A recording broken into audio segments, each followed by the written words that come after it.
Hey, goat. After my soulmate, this dog named Pokita, died, I built a lot of these wooden dogs that were sort of, you know, they looked sort of like her. I still have her skull around here somewhere. That's something a crazy person would say, right? All of these things that I've done, like I make things, that's so therapeutic for me, combating depression.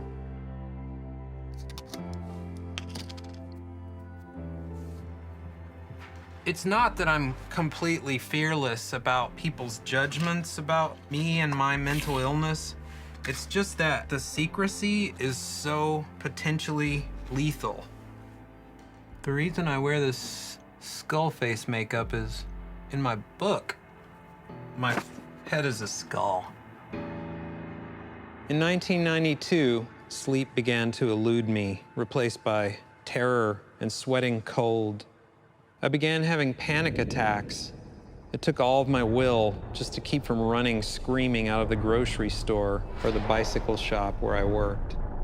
My brain was becoming a burning cell from which I could see no escape.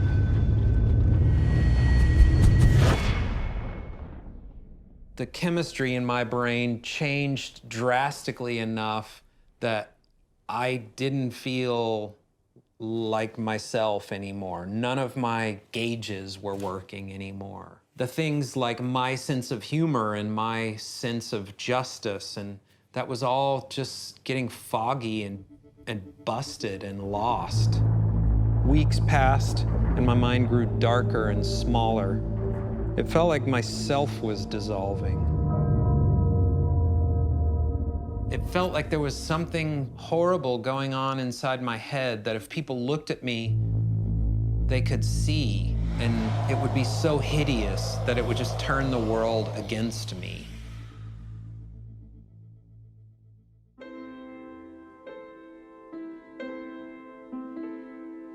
I used to work at the suicide hotline. That was a great job. It didn't stress me out or bum me out to talk to sad, lonely people on the phone. Most of them just needed like somebody to talk to, you know, some neutral, non-judgmental ear. And I had certainly been to hell and back with clinical depression.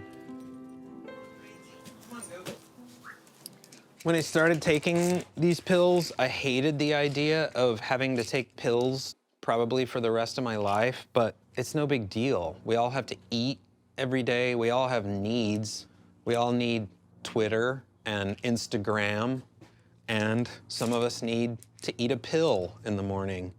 Like espresso, that's a lot more trouble than taking a pill, but also worth it.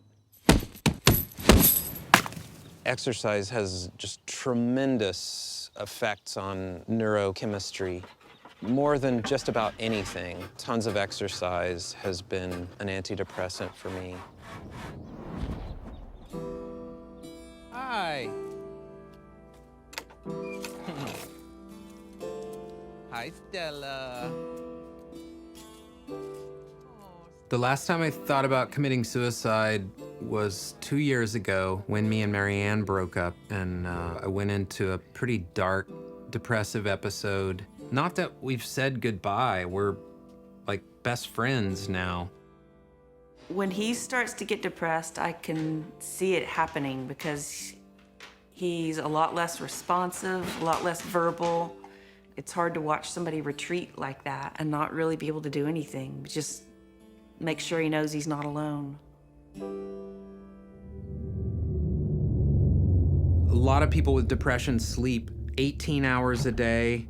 I am one of the people that has depression that can't sleep. And of course, that began to really wreak havoc on my brain chemistry because I stayed awake for so long. It just felt like everything inside me was just burned and awful.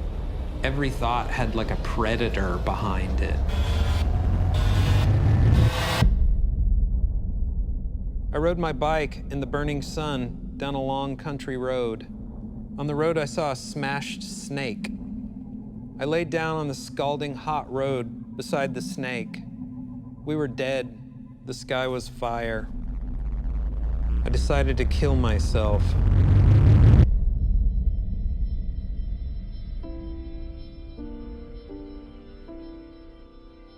Our strongest instinct is supposed to be self-preservation, so it's really odd when someone kills themselves. Part of me wanted to do that, but obviously other huge, powerful parts of me would not let that happen. I've told myself so many times how glad I was that I didn't quit life at 27. And I've toured the world a bunch of times over and met so many wonderful people. And I almost denied myself all of that in one action.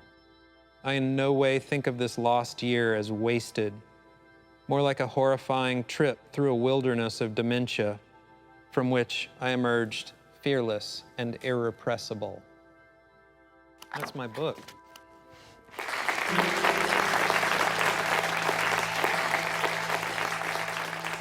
Love is like the antidote. For some reason, these brilliant people see something worth loving in me, so sometimes you just have to rely on the love that other people have for you. Once I visited a place that felt like death, being alive was by contrast so much more colorful. I've made this life for myself that allows me the time to feel joy and be around the people I love and the animals. Going through depression, I'm grateful for the things that it taught me.